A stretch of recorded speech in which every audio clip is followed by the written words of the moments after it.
Hey guys, I've got a couple of new Sofirn lights that I wanted to compare side by side in a beam shot test, and also just as a general look over. I've got separate review videos of both of these lights. You can search my channel to find both of them if you want more information.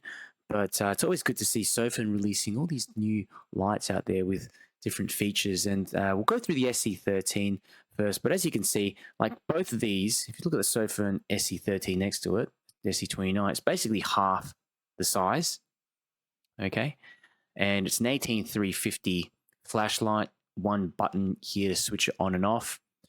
It's a deep carry clip. This is definitely not a light if you're looking for long sustained output on really high brightness modes, okay, but it is something that does pack a punch. If we compare them side by side and look at even the throw test that I ran on both of these separately, you'll find that they actually compare. They're about 200 plus meters each, which is very impressive given that the SC13 is, like I said, it's half the size.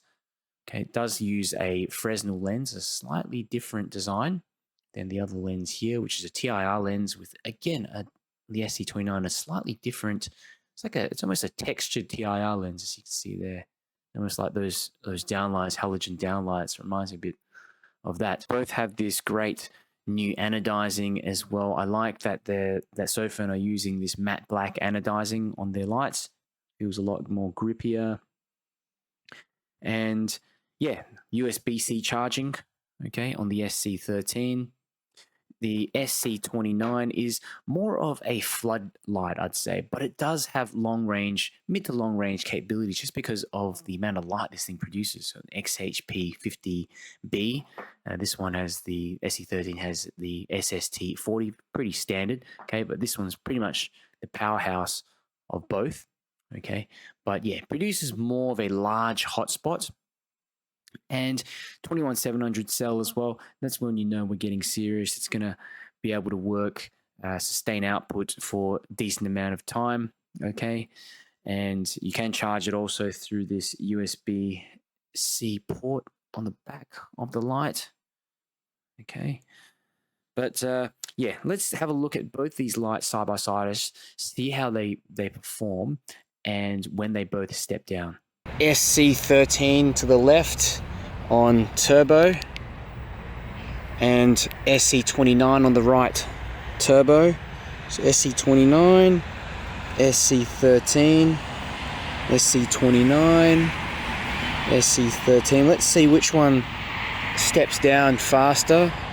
And the SC29 just is significantly brighter, but I did notice quite a significant step down before when I was running the test just on its own. SC29, SC13,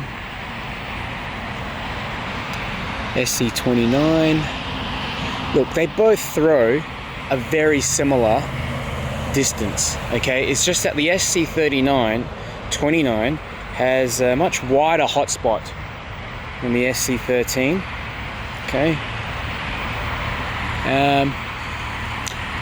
I mean, if you look at it now, the SC13, it's holding its brightness for longer. Check that out.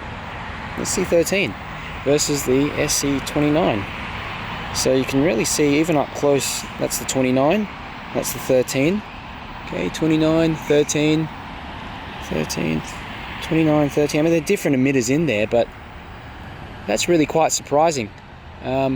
Even side by side, you can see that SC13, that's the SC29, I can bring that SC13 around and it's actually, you can see the beam is definitely brighter, even after fully stepped down.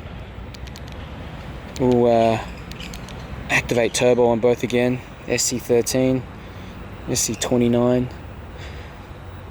13, 29, and look, I'm not surprised that the SC29 steps down fast because it's got that XHP 50B in there, so it is producing a lot of heat.